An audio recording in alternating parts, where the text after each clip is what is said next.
Good afternoon, everyone. Suganti and everyone else that's here. So we are back to learn a bit more of soft skills. Today we will actually learn art of negotiation.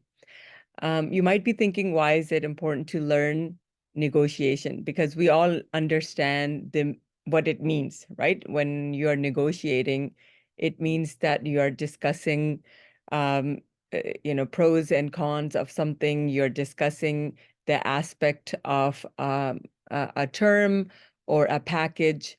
So the meaning is, pretty obvious when you look at the slide, when you look at what the meaning of the word negotiation is, it sounds pretty simple.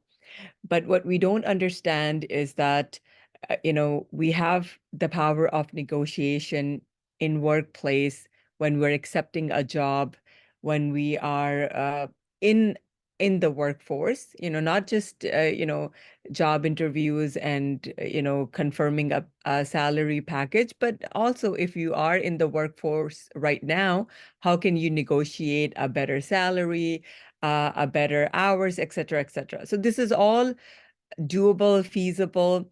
This is all out there. A lot of the time we think that when we are going for an interview, whatever salary they offer, that's what you have to take.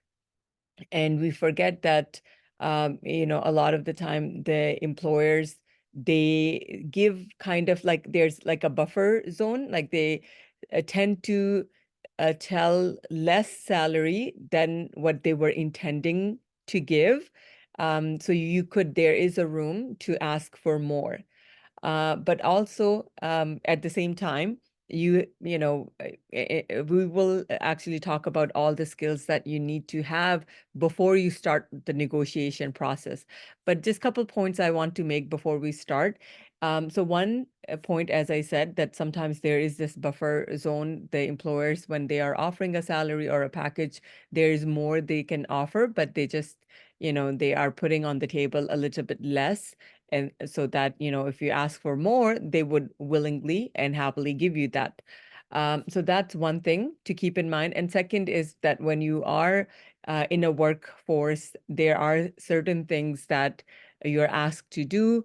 And what we don't understand is that, we could say no. We could say, this is not in my parameters. You can also negotiate working hours even after you have accepted the job. You can ask for a raise, things like that. So all these, today and more, we will cover today. But the reason why I wanted to do this workshop is that keeping that in mind, that, there is much more when we are accepting a job offer or when we are in a workforce, there is, many things that we need to negotiate. But that's been said, but also this soft skill, we can imply it in our personal life, with our friends, with our spouses, with our children. This is something, this is a very, very important skill because, it changes our perspective. After you go through this workshop with me, it will change your perspective. When, there are conflicts, arguments, then you will look at them with a different point of view. You will not look at them as like a argument or a fight. Instead, you would look at them that this is something, I'm negotiating this. There will be conflicts whenever there are two people involved. Whenever there are two parties involved, there will be conflicts, and our job is to sit down like civilized people and come to terms that are beneficial for everyone. Okay. All right, so let's begin. Okay. So number one, what is negotiation and why is it important? So you can say, of course, everyone knows what negotiation is. But what we don't understand is that in negotiation, we need to understand that all parties should benefit. It will be a compromise and everyone should benefit. Sometimes we think it's all about me, or you don't think about yourself at all, right? So we have to take a middle road that, when you're negotiating, you have to keep in mind that it's not only about me, it's not only about the company. Let's come to a conclusion where we both benefit, okay? So negotiation refers to an interaction such as a discussion between two or more parties to reach a certain goal. And this is so amazing that, this word right here, to reach a certain goal, that when you go into a negotiation, you should know what the goal is, what the outcome is. Okay. And then, of course, it's an interaction between, as I said, if there are going to be two people, family members, work, there are going to be frictions and conflicts, but negotiation is something that can help us solve issues and come to a conclusion. So why is it important? Of course, the whole point is so that we can come to a compromise and we look at negotiations as negotiation. Or we can always have that in our mind that if I'm not happy here, if I'm not happy with what they're offering, there is something called negotiation that I can do. But what are some of the things that we need to keep in mind when we are negotiating? So let's um, dive deep into that. Okay, here we move on to our next slide. Okay, so negotiation, one of the things, as I have already said, that, to have a win-win situation. So, to have that frame of mind that you want others to benefit as well. Sometimes we are so overwhelmed with our own success. Sometimes we are so narrow-minded that we are only thinking of ourselves. So in workforce, in communities, in families, we need to have this frame of mind, the win-win, that everyone wins. When you have that frame of mind, like when you are thinking that your company should benefit, I should benefit, maybe other co-workers should benefit, everyone should benefit, then it's easier to work with people. But if you are just have this frame of mind that it's all about me, what is it beneficial to me? Okay, if it is, then that's what I'm going to do. I don't care about my company. I don't care about my coworkers. If anyone is getting hurt and harmed, well and good, it's all about me. No, that's not how we do things this is not how we should be like. And being here, being here, it shows that you want to improve your social skills, your soft skills at workplace, in your personal life. So negotiation, no matter what is being discussed, the potential reasons for any type of negotiation failings are endless. So be ready that there's a negotiation for a raise in your salary, then it might fail. Then you don't have to take it to your heart that that's it. I'm very bad at negotiation, or this person hates me, this and that, or because of my color or because of my country.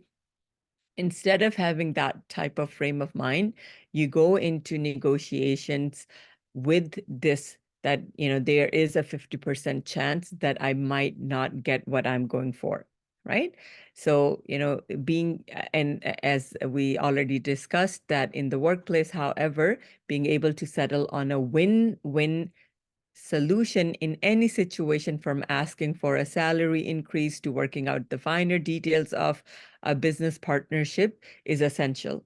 So when you are negotiating, again, as I said, you don't have to take it personal if the negotiation fails. Of course, that's what negotiations are. Sometimes they're successful, sometimes they are not.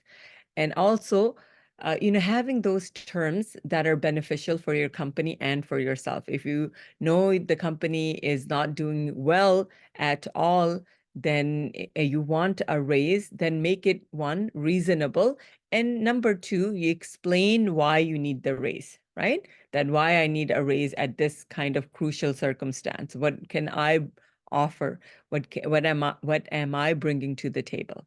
Okay. So that's that. So here we have the 5 stages of negotiation process. So this is kind of like a summary that, you should just always keep in mind whenever you're negotiating, whenever you're going in for negotiations. This is the summary. You have to keep that in mind. And this is very, very important. So number 1, we have here preparation and planning. So a lot of the time, when we go for a job interview, have any of you taken a job interview? Do you usually prepare or do you just go in? Let's see, how many of you prepare for your interviews if you have taken a job interview? So we can have some answers here, so that way we can address accordingly. All right, here. Prepare. So this is something very important to prepare. So a lot of people do prepare, like, for their job interviews. But a lot of the time we focus on the hard skills. We focus on, if you are a programmer, and so you focus on hard skills that, okay, they're going to ask me a question about CSS or JS or React. How would I approach that? We focus a lot on those and we forget about soft skills. But, always make time for that too. And as I have said previously in previous sessions that, if there are 100 applicants, they are going to, and all 100 applicants are back end, like full stack developers, then what the employers opt for with the employee or the contestant they opt for is the one who has better soft skills. So at the end of the day, it comes down to our soft skills. So you have to prepare for the interview, not just on the hard skills, but also on the soft skill portion as well. So what are some of the questions they can ask you? They can give you a question that could be about how you can to see how good you are at resolving conflicts, different things. And then and we have covered majority of those things. But today, let's see, we are talking about the scenario where you have actually kind of, they liked your interview and now you are at the point where they're offering you the job. So then, what are some of the things that you can ask for? But let's go back. Oh, sorry, I did something wrong here. Okay, so um, about preparing and planning. So going in, prepare and plan. So what do you need to prepare for when we talk about soft skills? What are some of the things you think you should be preparing for? What are some of the questions they might ask you? So what do you say? Suganti said that she goes in prepared, but what are some of the things that you keep in mind when you're preparing for an interview? All of you, like what are some of the questions that you write down? Okay, these might be the questions they're going to ask me, and these are the answers. Like, how do you prepare for the interviews? Okay, let's see. Waiting.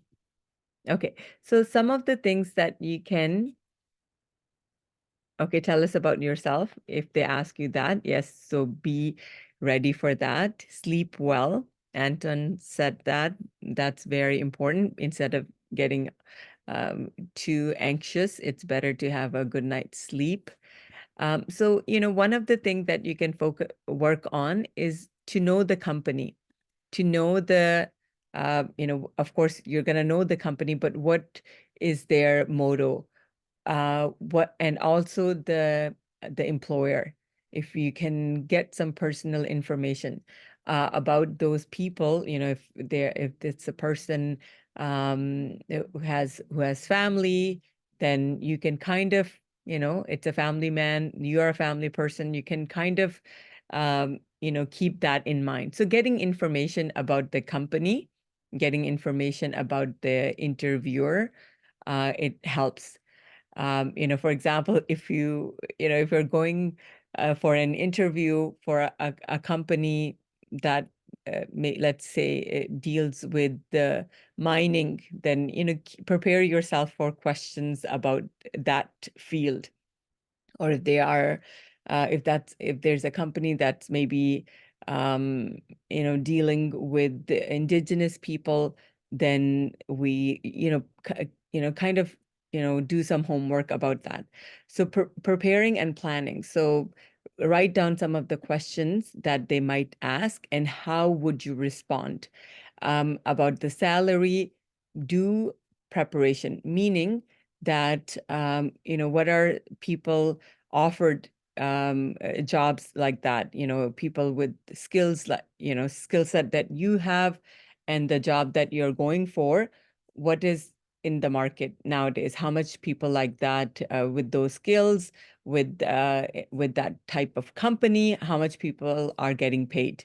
So if you are not well informed or prepared with that information, then you might go in for a job that's going to pay you $10,000, and in the market, everyone is getting $10,000 per month.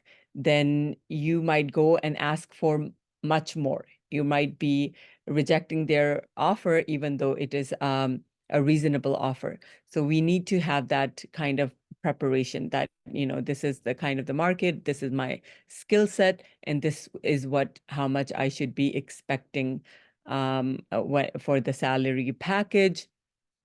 And then also, okay, if the numbers are less, then what else are they offering? So going in with that frame of mind. So being prepared is very important.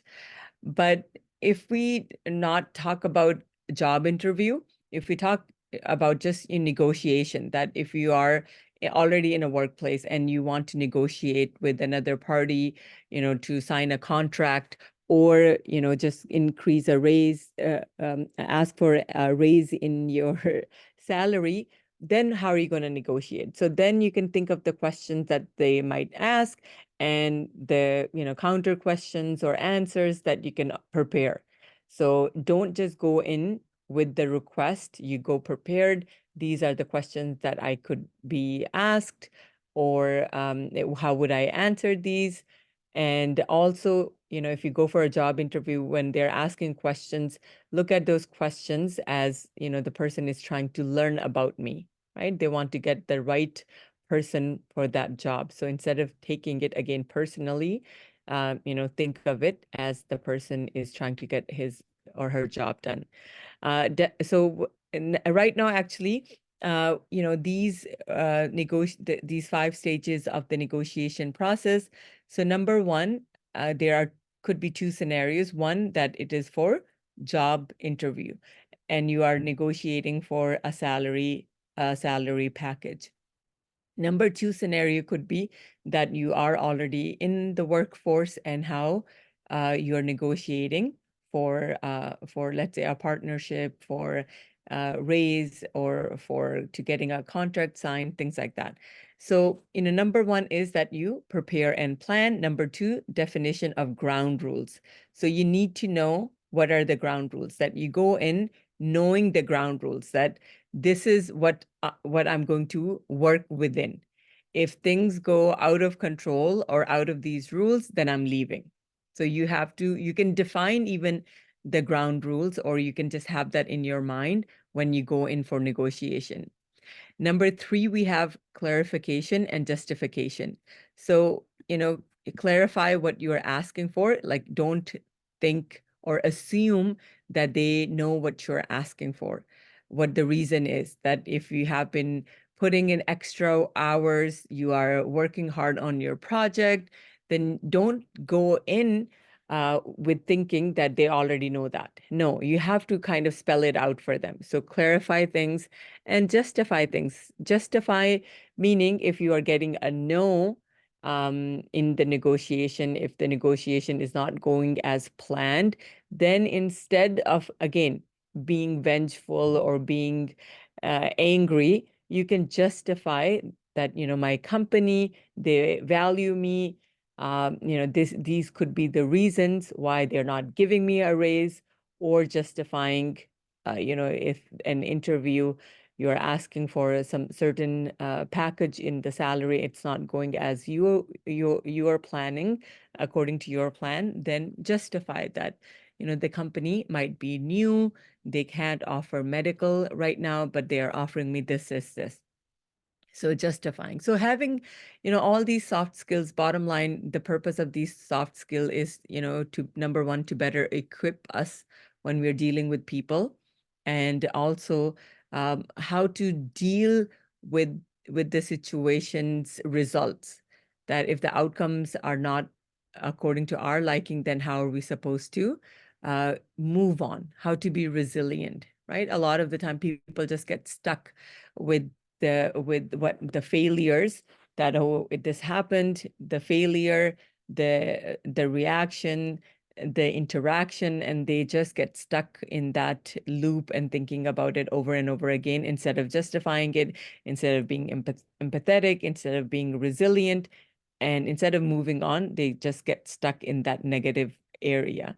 So the purpose here is that you justify why they are saying no to me, and then accept if it works for you, then you accept the terms. Number four, we have bargaining and problem solving. That, of course, when you go to the negotiation table, all the chips that, it could be, what is your counter offer? Like, you have, if you want a raise, 10,000 or more, or 5,000 more per month, or over a year, over the entire year, if you're not getting that, then what else? What else can you bring up? Maybe you want, medical. Maybe you can bargain with something else. So having all those things in your mind, so being prepared that if the negotiation does not go how I want, then what are the other options? So you can, bargaining and problem solving, like how can we come to a solution where both parties are winning? Number five is closure and implementation. And this is very important too, that you don't want to have a meeting and have no end results. You don't want to just go in and then come out without any solution. So always, I think it is what a great thing is to write down. Of course, you're listening, actively listening to how the negotiation is going. But at the end of the day, you make a closure statement that, okay, so we are all in agreement that this is what we are going to do. And then follow up on it, implement it, that this is what we agreed on, and I'm just following up. And this is very important because sometimes people don't have like a closing or a closure to a negotiation, and then they if they have a closure, then they're not following up on implementing it. So you can check in that, after a day or two, that, we decided about the salary raise. Now I'm just checking in how it's going, or something else, whatever you were negotiating for. Then you kind of follow up on it. Okay. So these are the five things that you should keep in mind. These are the five stages of the negotiation. Number one, that you do your homework. Number two, the definition of ground rules, like, this is part of your homework as well. And then, being clear of what you want, telling all the details, why you deserve it, justify if there is a no, and try to come up with a solution that everyone wins, and then you kind of close off the meeting with a closure statement that this is what we all agree upon, and then following up to implement it. Okay. So, and again, this is applicable everywhere. It's not just, even when you're doing your group projects, things like that. Everywhere, when there are two people involved, there is a conflict, there are negotiations, arguments, problem solving, etc. Now, we're going to talk about 14 skill sets that every successful negotiator needs. So if you want to negotiate, again, I say this again and again, that all these skills, they will help us in our family life, in our social life, and at our workplace, and during the job interviews, et cetera, et cetera. So what are some of the skills that we need to be equipped with when we are negotiating? Okay, so number one is understanding personal motivators. What do you think it means, that understanding personal motivators when you are going on a negotiating table? What does it mean? Does this skill mean to you? And then we will see what it actually means. Okay, let's see if anyone can answer. Understanding personal motivators. So, when you go for, I'm waiting for some answers. Let's see. Okay, so while you're typing, inshallah, typing, I will just add some points here. So when you are negotiating, when you're going on the negotiation table, and again, it could be in the workplace, it could be for, in the job interview. So understand personal motivators of the other person. So, as I said, when you are preparing for job interviews, or when you are negotiating the terms with another company, partnership, or whatever it is, always understand the personal motivators. Like, what is it that motivates this person?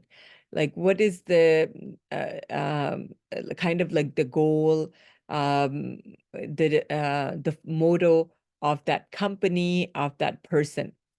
And emotional triggers, like what are some of the things they stand for?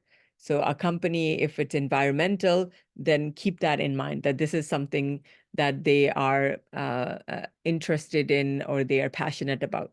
So remembering that. So when you are preparing, remember the personal motivators and emotional triggers of those that you are negotiating with. The better you understand these, the quicker you can uncover a win-win scenario. So you know what they want, what motivates them to come to to terms.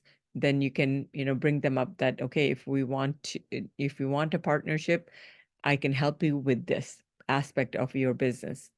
And similarly, if you want a raise, then you say, okay, you need a person who is good with, environment, or understand the needs of certain groups, and I can help you with that. So understand the personal motivators and emotional triggers.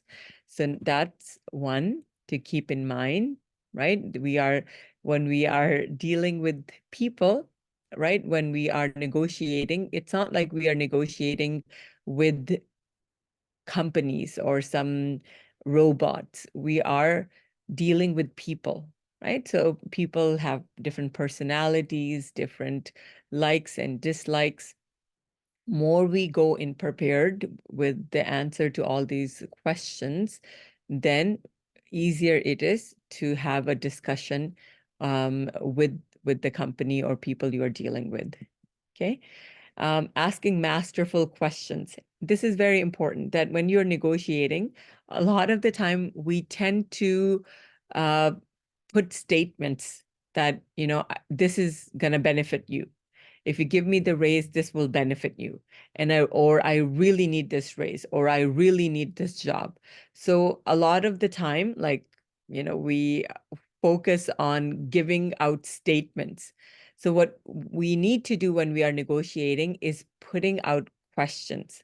So how do we do that? Number one is that asking questions, like leading with questions, it will allow you to better understand their perspective, and it will give you a better insight into how best to frame your argument for maximum impact. So you ask, you can give information, if you are negotiating about something, you can give pieces of information, but then you can ask a question that, do you think this will benefit the company? So instead of making it like, sometimes you tell people, give me the raise, they're not going to like it. But if you kind of say that, do you think the company needs a person who is committed like me, or who has the talent like me? or, making it sound like that they are coming up with the answers instead of giving them the answers, instead of giving them the solutions. So it would give them this kind of sense of accomplishment that they are making the choices. You are not pushing the choices on them. Okay. So again, we are looking at some of the 14 sets of skills that we need in order to be a good negotiator. So number 2 is asking masterful questions. So why are you asking questions? Number 1, to understand what is important to them, right? And sometimes it happens, like if you're having a discussion and someone asks you a question that what would you do in this scenario? Then you could ask more questions instead of saying, because sometimes what happens is we have one understanding of the question, but it could be a different, the person who's asking you the question, they maybe are asking for a different scenario, a question in a different scenario. So you could ask, not just in interviews, just in common in your life, at your workplace, you could ask for more clarification. So asking masterful questions so you can get more clarification instead of thinking that you have to give solutions and answers without completely understanding the scenario. And again, number 2 is that instead of giving assertions that we must do this, you should do this, instead of doing that, give all the pieces of information that are necessary for them to make that decision that benefits you and the company. Then ask them the question, like, what would you choose? What do you think is the good way to do this thing? Okay, so that's number 2. So here we have a quotation about negotiation, that conflict is good in a negotiation process. So don't think if your negotiation that it's going to be very smooth. There's going to be conflict.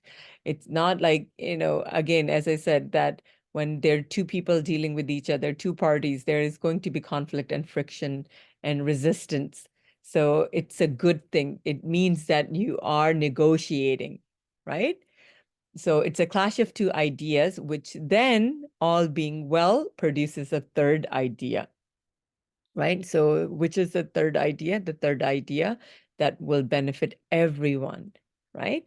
So you can think of it as like a learning process, that you are negotiating, but you are, if someone is saying, no, maybe it's better like this, then you should be like, aha, I didn't think of that.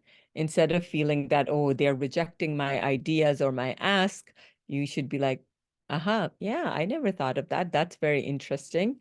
That's a good point. And, thinking that this is a problem that we are solving together. Another important step for becoming a good negotiator is strategizing. So it's almost like the one of the steps that we have already discussed, planning and preparing. So strategizing. So the best negotiators are strategic. And you might be like, I'm not strategic. Just like planning, that extra 10-15 minutes you give to your job interview, thinking, analyzing, that will get you the job. And same thing, going in for a negotiation, thinking about, what they are, all the motivators of the other party and how to have a win-win situation, keeping all that in mind and strategizing will get you what hopefully the desired results. So in business or economics, you may not know the competitor. If you know the competitor, determine what the person values. If you're negotiating on behalf of a single dad, your approach may be different than your strategy for negotiating with a wealthy used car salesman. So again, strategizing, taking a little bit of time doing the research about the company, employer, interviewer, wherever you can. Sometimes all that information is not available, but a lot of the time it is. So for example, If you know the interview or the company's CEO's name, then you can look up that person and find all their things that they like, et cetera, et cetera. So you kind of have an understanding of the person. So, you more you prepare, hopefully it is easier to get your message across, or it would be easier to understand the scenario. So strategizing, and now next is preparing in advance. So that we already covered, but what's important here is that the BATNA. What is BATNA? BATNA is best alternative to a negotiated agreement. So for example, you're going in with this offer A. So you're going in with offer A, but at the same time, you should have in your mind another offer, offer B. So you are negotiating terms at your workplace, or anywhere else, you always have another alternative. So if offer A or in negotiation A does not work, then have something else in the back, instead of be like, okay, all is lost. I don't understand what to do, what to say. This is what I wanted, and that's it. This is what I want, that's it. No, you should always have a better, best alternative to a negotiated agreement. So it's, acronym BATNA. So also knowing your non-negotiable. So you can write these things down that, if I'm going for negotiation, if you're already in a workforce, or if you are going for a job interview, then know what you want. You can only work from home, then, have that in mind. You can present that when they call you back. You say, okay, these are some of the things that I want. I want to work from home because of this reason, or on Fridays I want to get off early because my children get off early, or something. Whatever the things are, you bring them to the table, and what are the alternative um, uh, options, that if they do not agree with all of what you're offering, then what are the alternatives? So have them ready as well. And also non-negotiables. So certain things you cannot negotiate. This is it. Like, there are certain things that when they're saying no to, then you can walk away. It could be, different behaviors. It could be certain things that you need in the package. And if you can decide that if they say this, these are non-negotiables, right? So be prepared for again, not just in an interview, but also when you're working in a company, then have all of this prepared. So what is all of this? All of this meaning, you know what your proposal is, knowing what BATNA is, your best alternative to negotiated agreement. So that's number 2. And number 3 is non-negotiables, where you're going to say, that's it. Because it's hard sometimes to walk away. But it is better to walk away from people or places where you think the outcome is not to your liking. Okay. All right. Let's move on to our next slide. Okay. Any questions so far? Of course, we just only went only a little bit into our workshop. We only covered 4 skills that we need to be a successful negotiator. We have 14, 10 more to go. But anyways, if you do still have any question, then feel free to ask, okay? So number 5, we have another important skill that we need to be a successful negotiator is operating with integrity. Can anyone tell me what you think, what it means, operating with integrity? Let's see. Operating with integrity. So when you're negotiating, what does integrity mean? How would you operate in your negotiations with integrity? So let's see. Okay, so some of the things that, meaning that having everything sincerely, honestly, on the table. So, this is very important too. Sometimes we think if I don't mention this, then I'll get the job. And once I get the job, then I will mention that I can't commute to work. That's not good. That's not operating with integrity means. So operating with integrity means that you are sincere with all you have to offer. Just like, if you're working as a full stack developer, you got your certification, then with honesty that this is what I did. I did all my work. It wasn't done by ChatGPT. Like, being in, having honesty. It is very important, not just for interviews, but also wherever you're working, whoever you're dealing with, being open about and honest about all the terms and conditions.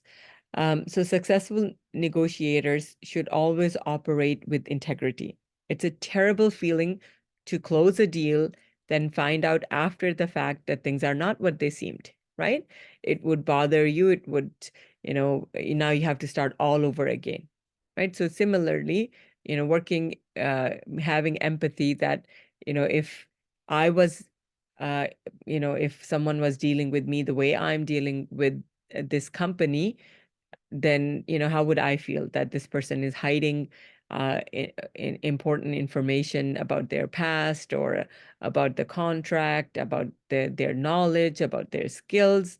So of course, you wouldn't want to deal with a person like that. So don't be a person like that. So if it's an agreement, then make sure all the terms are visible, nothing is hiding, everything is done so that everyone can make an honest and informed decision.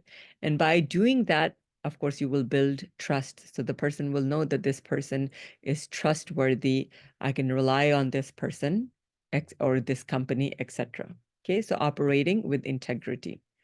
Now, active listening. Active listening is very important too, because sometimes what happens, we just go in our own kind of dream world. People are talking and we're thinking and planning about something else. So active listening. So some of the way we can be active listeners is if you're writing stuff. So, you could, if it's a meeting or if it's, of course, for a negotiation, you can just write some of the things that people are saying if you think that you might forget, and you can refer back to them that you were saying this, right? You were saying this, because sometimes a person is presenting the terms, and it's they are going on and on for 10-15 minutes, and so it's good to kind of write down the important things that you want to maybe ask later on about or comment about. So it's great to write down some notes along the way, because we are humans, we forget things. Active listening also includes that you are paying attention, not you're making writing stuff, but again, you don't want to be your mind to be kind of trailing off. So you're focused on the conversation, attentive, and especially in this day and age with technology, our attention span is becoming less and less. So, but this is a skill that is very necessary, very important in everyday life, and of course, in order for us to become successful negotiators. So you can remember what the person likes, their perspectives, their motivations, their drivers, the non-negotiables, and listening, right? Instead of thinking what I want, listening as well. Okay. Number 7 is having a clear end goal. And this is something very important. Sometimes people do this. What they do is they would write, this is where I want to get. This is the salary package. This is the partnership that I want. And then they work backwards. That how can I get to this? I need to do step 1, 2, 3, 4, so I can get here, right? So having a clear end goal of the negotiation, that if you are starting a negotiation at workplace, what is the end result that you want? Okay, if you don't know what the end goal is, then you will be just going around and around in circles, right? So knowing what the outcome is it is important to, if we know what is important to the opposing party and who we are dealing with, we have all the key elements to successfully negotiating the deal. So being prepared and having a clear end goal, like what do you want out of this partnership? What do you want out of working here, right? What is your goal? Not just, income. Of course, you can even write that if, this is what you want, a salary, medical, this and that. Like, what is your end goal? And then, you want to work with good people, you want to work with a good company, keeping your end goal in mind. So always write that this is the end goal. If you are negotiating about something, that this is what I want. Okay, so that's that. And next up we have covered 7 important skill sets that we need to become great negotiators. Number 8 is being prepared to walk away, right? Sometimes it's just like, maybe if I can do this, or if I offer this, then the outcome will be different. Or if I keep on trying. No, be ready to walk away too. So when you are, if you are negotiating about something, about, let's say, a contract, if there are no non-negotiable things and they are not agreeing on those, or maybe their behavior is such that, or the company's ideology is such that you don't agree with at all, then be prepared to walk away. So always, not just that you have a best alternative to the negotiation agreement, not just that, but also keep in mind that I could, if it doesn't go, if it goes wrong, the negotiation goes completely wrong, then, of course, I have the option to walk away as well. Okay, now building trust through strategic empathy. So this is very important that, when you are negotiating, be empathetic as well. That, you keep asking them, what else that you want? If you're negotiating with the company, then you ask, and what else do you want? What else are you looking for? So you get more insight. And if you are doing a job interview, then, same thing, being true, working or answering the questions with integrity, with empathy, with understanding, that's more valuable to people than being a fake, than, not being interested in what the company or the employer wants. Also, another important thing to keep in mind is holding people accountable. So when you are negotiating, you kind of came to a closure, then you remind people gently that, this is what we decided on. And, I was listening, you said this, and this, right? Not saying I was listening, but it shows that you're listening. So you can say that this is what we decided on. These are some of the things we are supposed to be working on. So let's get it done. Or, again, as I gave this example earlier, that if there's a kind of a negotiation about the raise in the salary or some other package, then you kind of remind that I'm just checking in about this. So holding people gently accountable, not with, one of the best thing to do is kind of to follow up, because if you don't follow up, the other person is not going to be aware of the situation.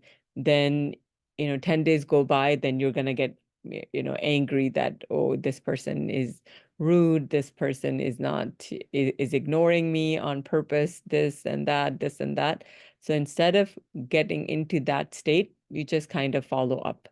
You hold people accountable, but again, gently. But doing follow up right away is the best thing to do, instead of waiting and delaying, right? Sometimes we don't want to confront um, situations or people.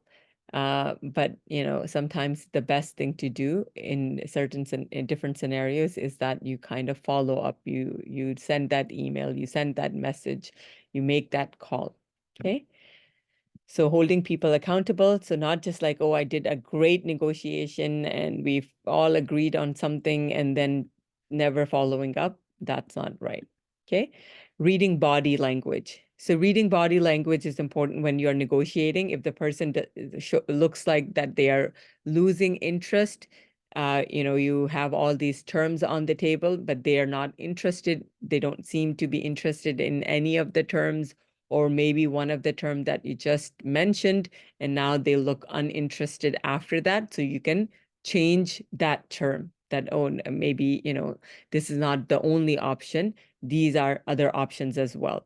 Or if you are seeing, somebody is looking at the clock or ready to leave, then you conclude your negotiation, or you mention the important point, if you are still keeping it hidden or waiting until the last minute, then you should bring it up. Because if you're, again, reading the body language, if you are feeling that now this is the end time of this meeting, people are not interested, then you act and adopt accordingly. Okay. Next up, we have exercising resiliency, that, always keeping in mind that this can go wrong and not every deal is going to work according to your plan and your expectations.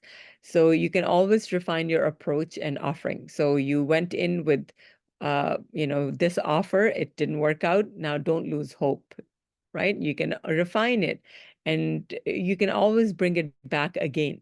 Maybe 6 months later, maybe now the company is doing better, or, something, or it's the same company, they refused your offer. Now you can approach them 6 months again that, we had this kind of meeting, it didn't work out. I'm just kind of wondering if you are ready to go through that initiative again, right? So there's no harm.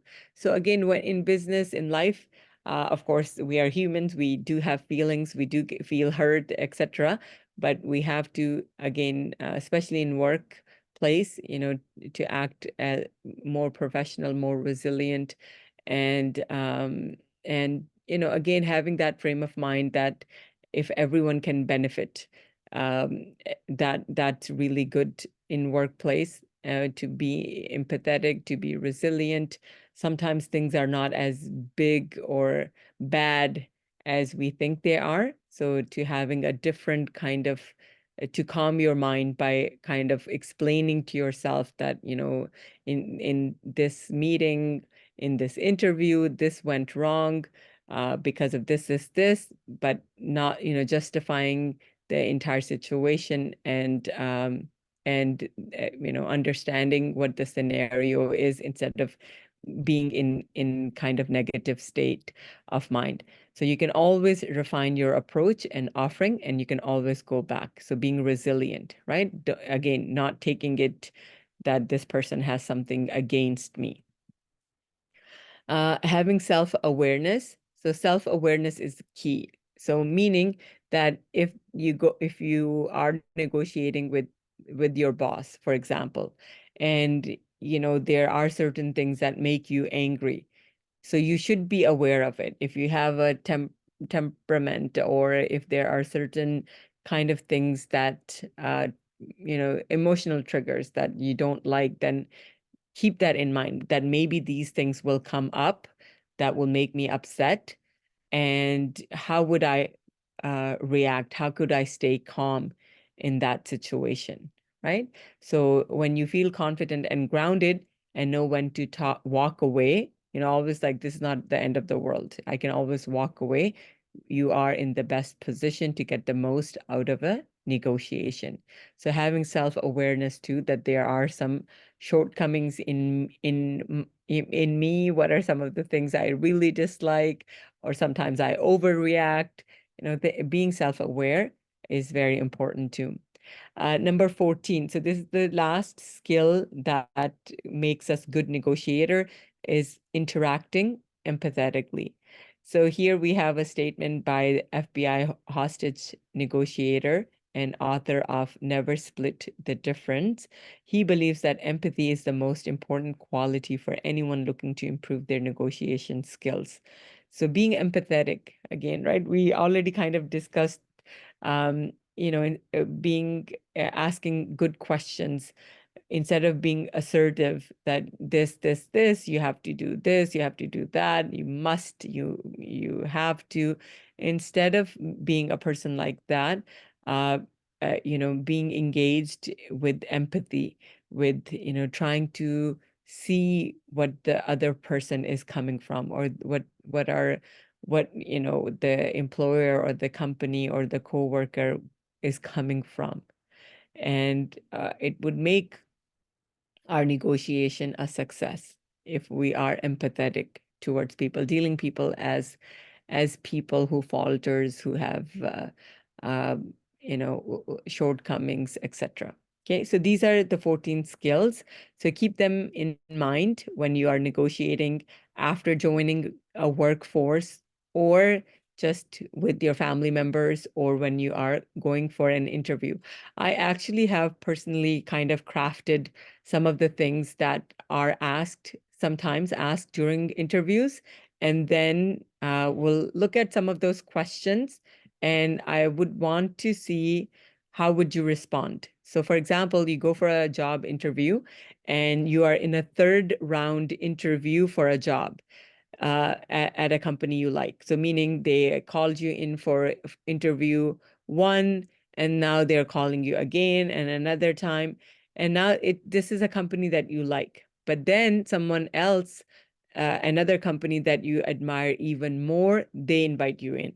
Now, suddenly the first hiring manager cuts to the chase that, and he says that, as you know, we are considering many candidates, but we like you, and we hope the feeling is mutual. If we make you a competitive offer, will you accept it? So now you are in this conundrum that which company should I choose? So you are kind of dealing with this job offer, and you are kind of ready to accept it because you like that company, but now you get another job offer.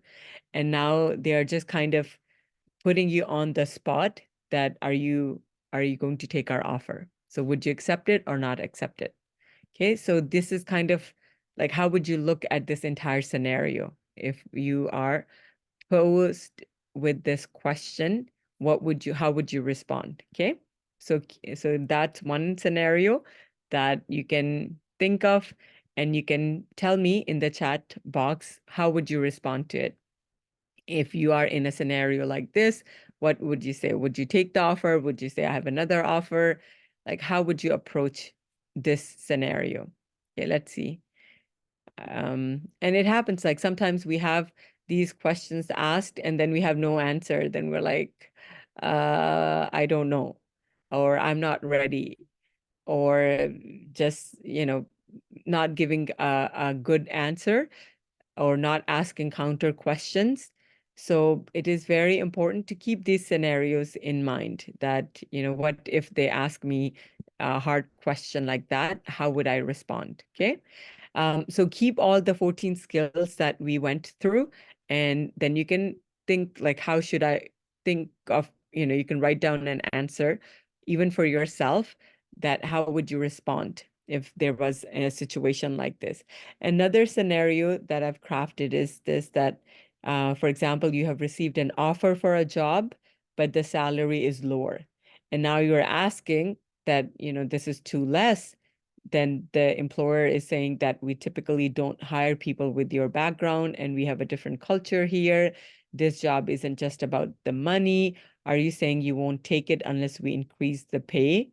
So, like, again, putting you on the spot, and a lot of the time we don't expect questions like that.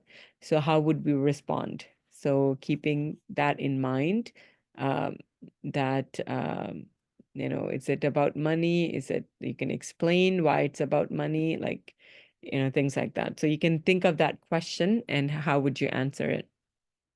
You have been working happily. The third scenario is that you have been working happily at your company for 3 years, but now someone is approaching you, a recruiter, and they are giving you more somewhere else. You don't want to quit. but you expect to be compensated fairly. So you're going to ask for a raise. Unfortunately, budgets are tight and your boss does not react well when people try to leverage outside offers. Like, saying that, oh, I have another offer. And then, you in the past, maybe someone else said that. And then the boss maybe feels that, you're kind of using this, does not appreciate this information. Then what would you do? Right? So these are some of the scenarios from kind of like real life situations, but that's kind of, some of them are one of like the first one is during the job interviews, and the second and one is same thing with the job interview. The third one, while you are actually working with some in a firm or with the company.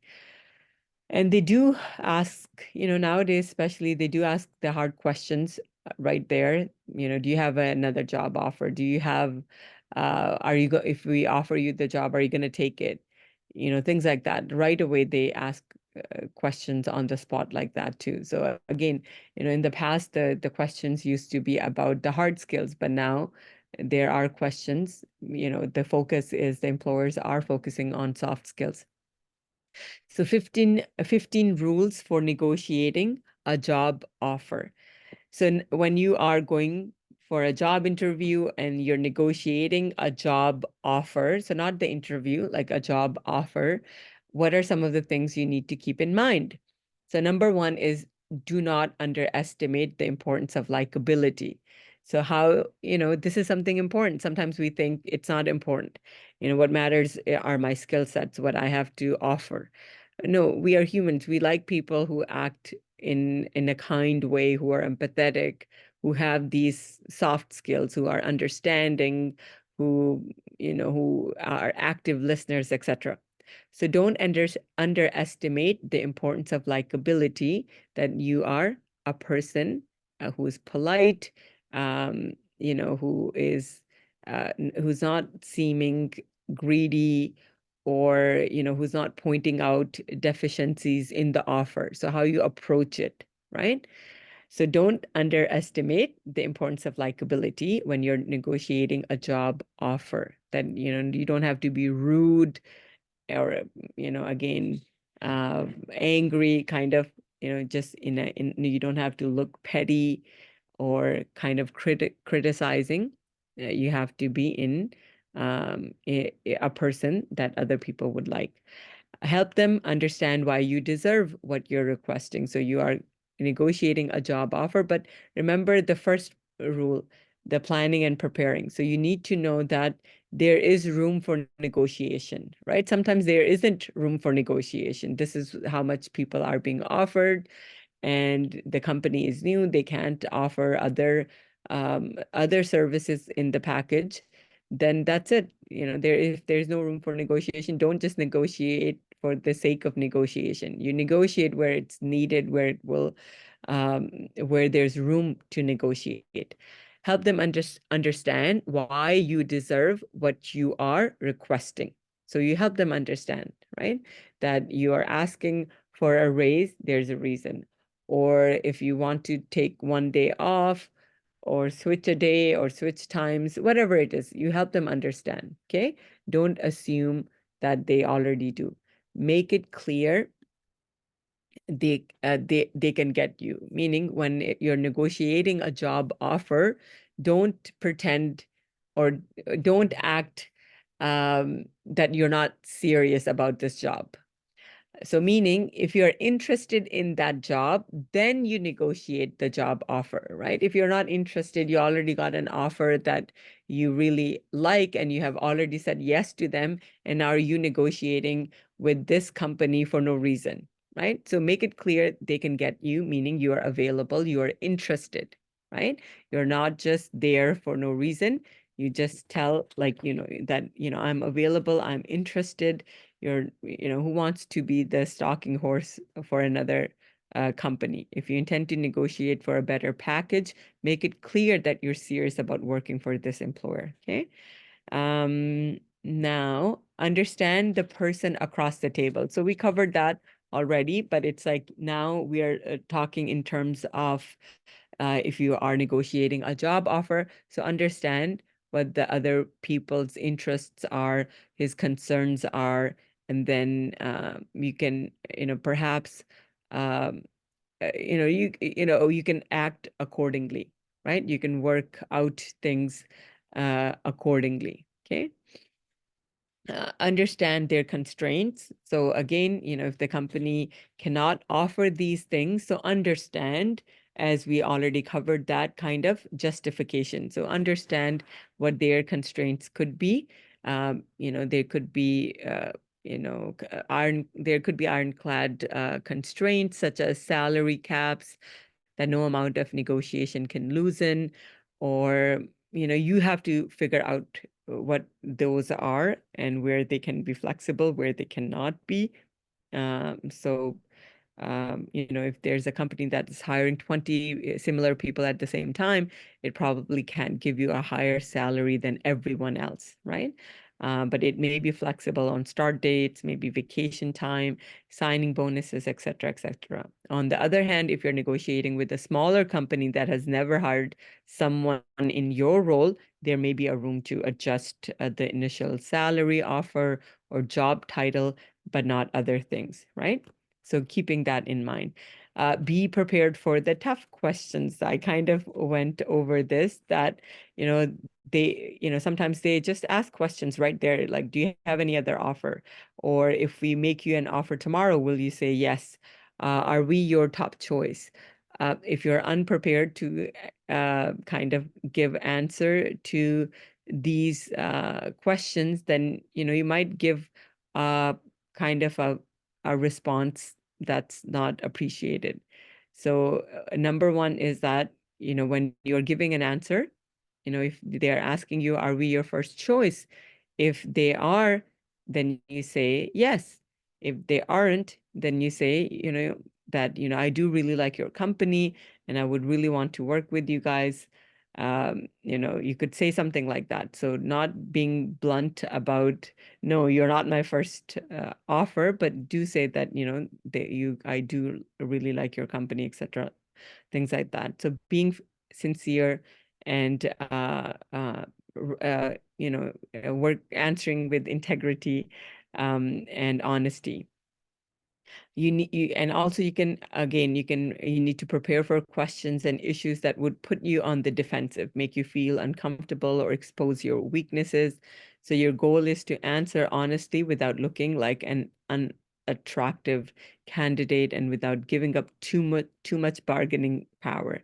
If you have thought in advance about how to answer difficult questions, you probably won't forfeit one of those objectives.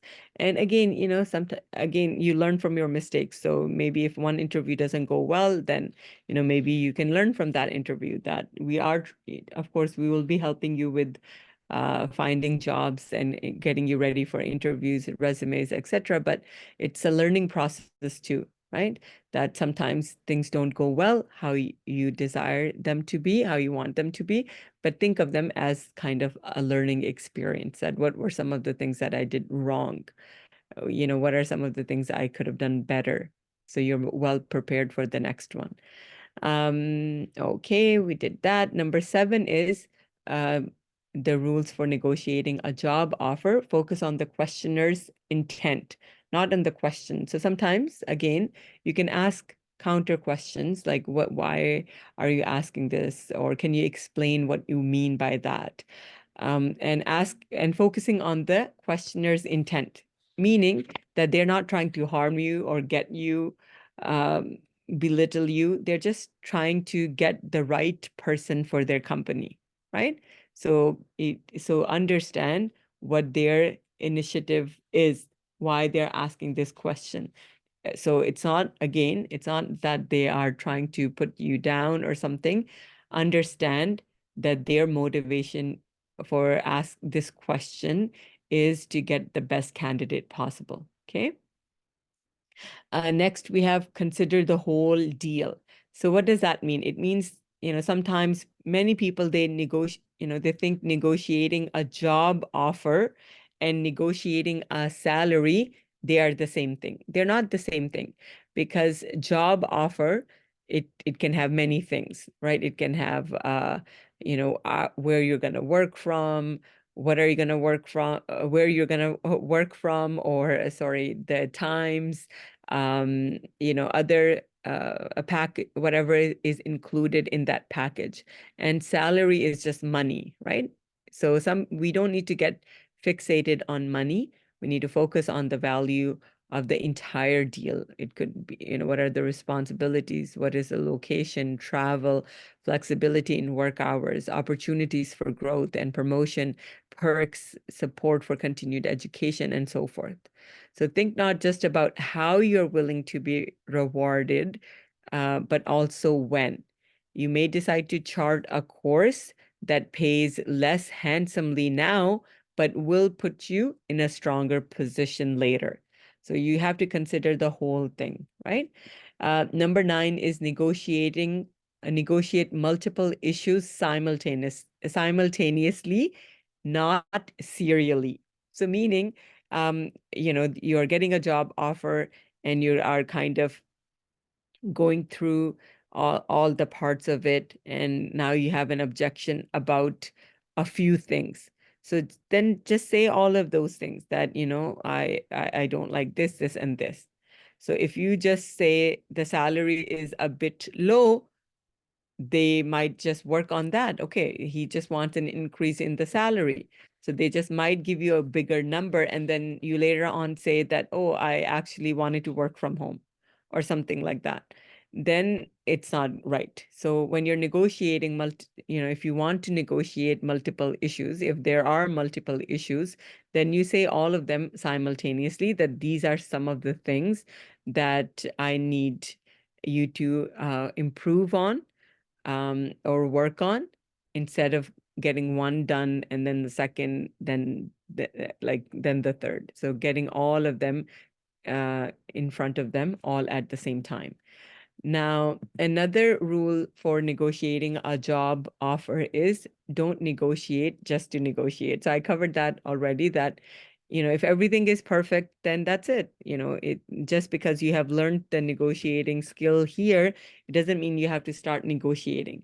If the job offer is solid, if the negotiation, the contract that you're negotiating, it's solid, then that's it. Well and good, right?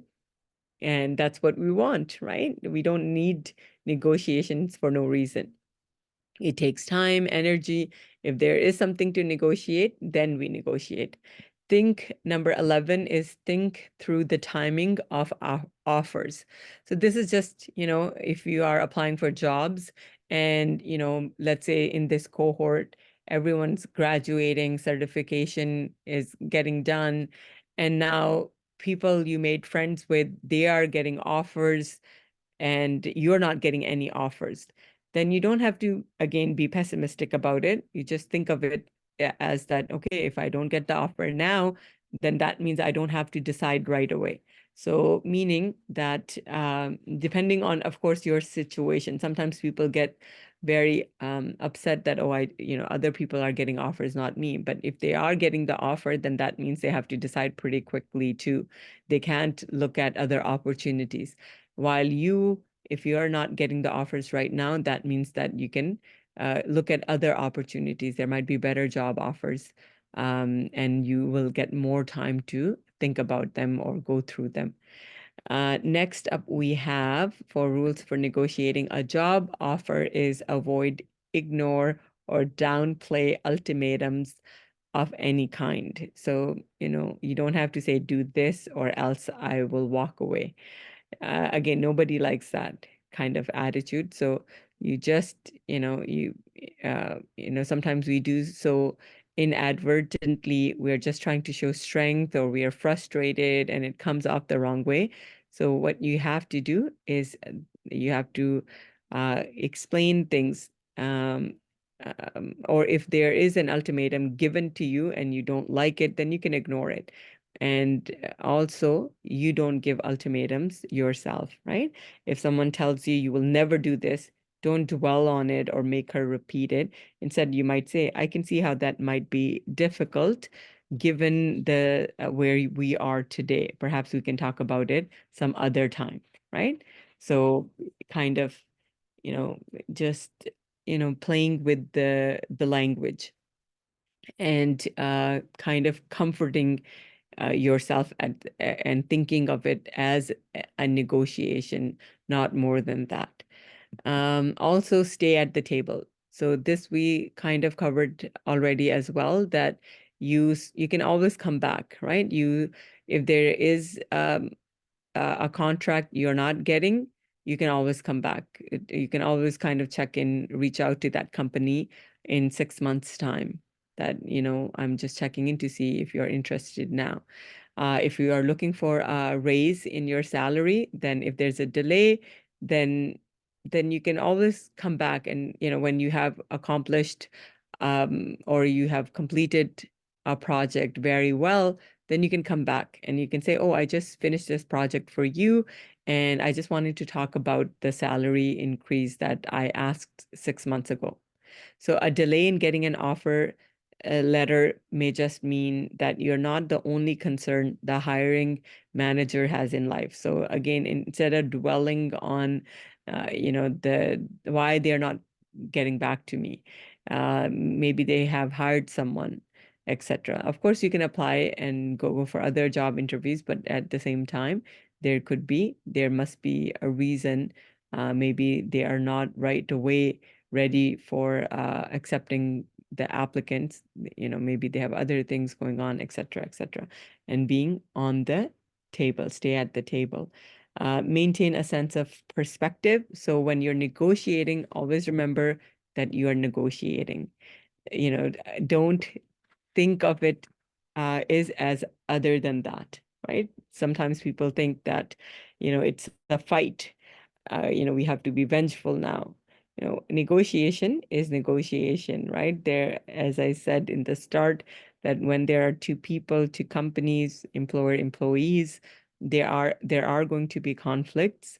And what negotiation does, it's taking us, the purpose is a solution. The purpose is to come to terms where everyone is beneficial, right? So, for example, if you, uh, uh, um, what was it? So just remembering what you are negotiating for and what you are doing, that it's not the end of the world. What you're trying to do is just, maintaining that perspective that this is what I was doing. I was just doing negotiation. It didn't work out the way I wanted to. That's fine. Maybe I can always come back to them, come back to it in a later time, or um, if it didn't work out, I learned from this experience. I would not make the same mistakes, etc.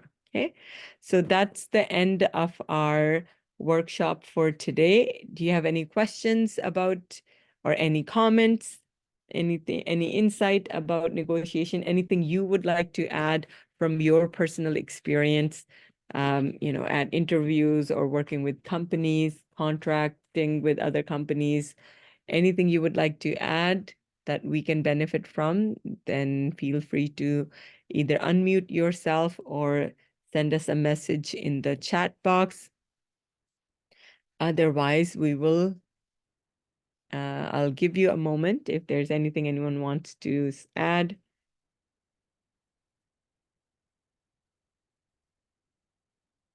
Okay.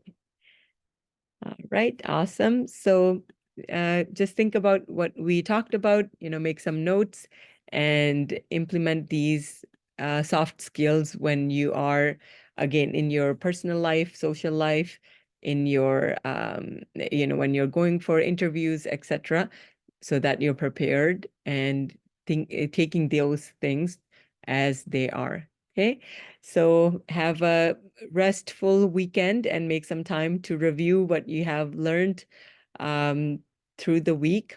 Review whatever projects you're working on. Make time for that. Of course, make time for resting, for family as well. And I will see you in a few weeks' time. Okay, take care, everyone. Thank you so much. Bye now. Thanks, Suganti. Take care.